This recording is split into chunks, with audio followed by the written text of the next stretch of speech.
Assalamualaikum warahmatullahi wabarakatuh. Selamat datang kembali di Berhasil Channel.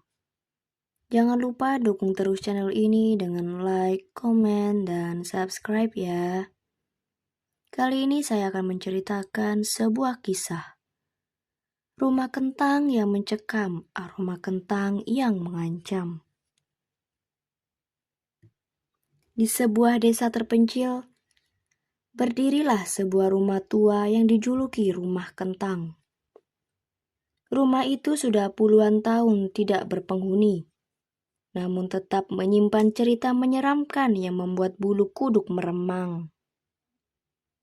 Penduduk desa seringkali mencium aroma kentang rebus yang begitu menyengat di sekitar rumah, terutama saat malam tiba. Lebih menakutkan lagi, suara tangisan anak kecil yang sering terdengar, meskipun rumah itu tampak sunyi dan gelap. Menurut legenda, dahulu ada seorang ibu tinggal di rumah itu bersama anaknya yang masih balita. Malam itu, ibu tersebut sedang merebus kentang dalam panci besar ketika tanpa disadari, anaknya merangkak mendekat dan terjatuh ke dalam panci mendidih. Panik dan putus asa, ibu itu mencoba menyelamatkan anaknya, namun sia-sia. Sejak saat itu, hidupnya hanya ada tangis dan penyesalan. Akhirnya ibu itu bunuh diri dengan membakar dirinya. Arwahnya dipercaya tidak pernah pergi, terus mencari anaknya yang hilang. Malam itu, 4 remaja nekat mendatangi rumah tersebut.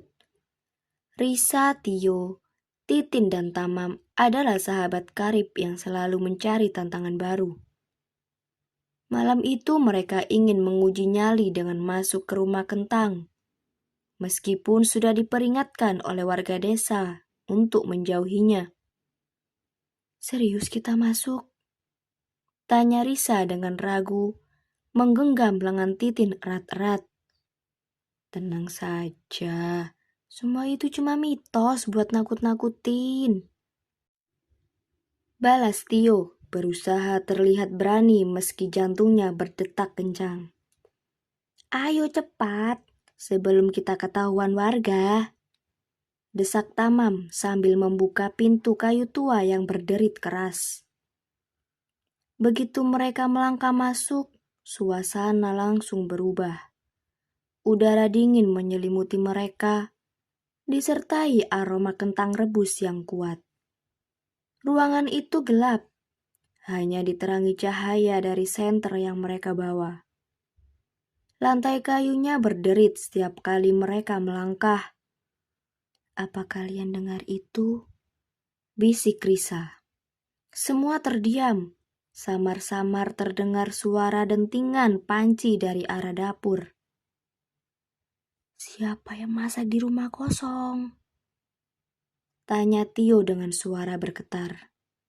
Dengan hati-hati, mereka berjalan ke dapur. Di sana sebuah panci besar berdiri di atas tungku tua, dengan api kecil yang tampak seperti baru dinyalakan. Uap panas mengepul dari panci itu, membawa aroma kentang rebus yang semakin menyengat. "Apa-apaan ini?" Tamam berbisik sambil menyorotkan senter ke panci. Namun sebelum dia mendekat, suara tangisan anak kecil menggema dari dalam panci, membuat mereka semua melangkah mundur. Risa menjerit pelan, "Kita keluar sekarang!"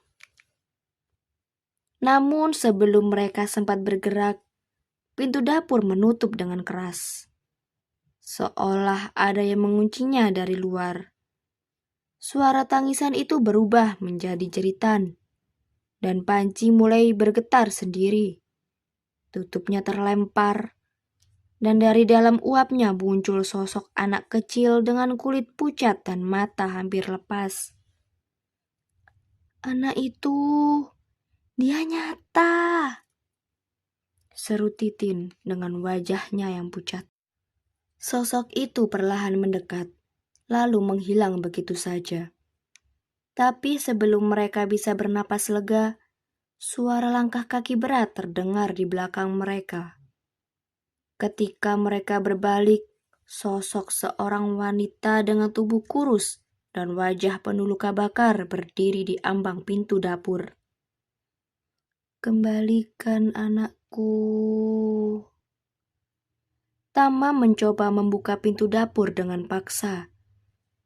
Namun pintu itu tidak bisa terbuka. Tio berusaha menenangkan diri dan tubuhnya gemetar hebat. "Bu, kami gak tahu apa-apa. Kami cuma main ke sini. Aku ingin anakku kembali." Wanita itu berteriak. Suaranya menggema di seluruh ruangan. Cahaya senter mereka berkedip-kedip.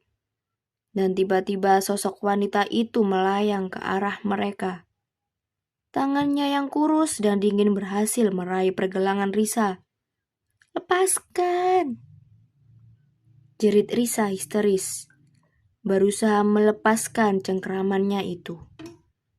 Tapi semakin ia melawan, semakin erat genggaman wanita itu. Wajahnya berubah menyeramkan, penuh dengan amarah dan kesedihan. Tamam akhirnya berhasil membuka pintu dapur. Dan mereka semua berlari keluar tanpa menoleh ke belakang. Di luar rumah udara langsung berubah menjadi hangat. Dan suara tangisan itu terdengar semakin jauh. Ketika pagi tiba, rumah itu kembali sunyi seperti biasa. Namun setiap malam penduduk desa masih seringkali mendengar suara tangisan dan aroma kentang yang semakin pekat. Rumah itu menunggu korban barunya. Terima kasih sudah menonton. Jangan lupa like, komen, dan subscribe ya.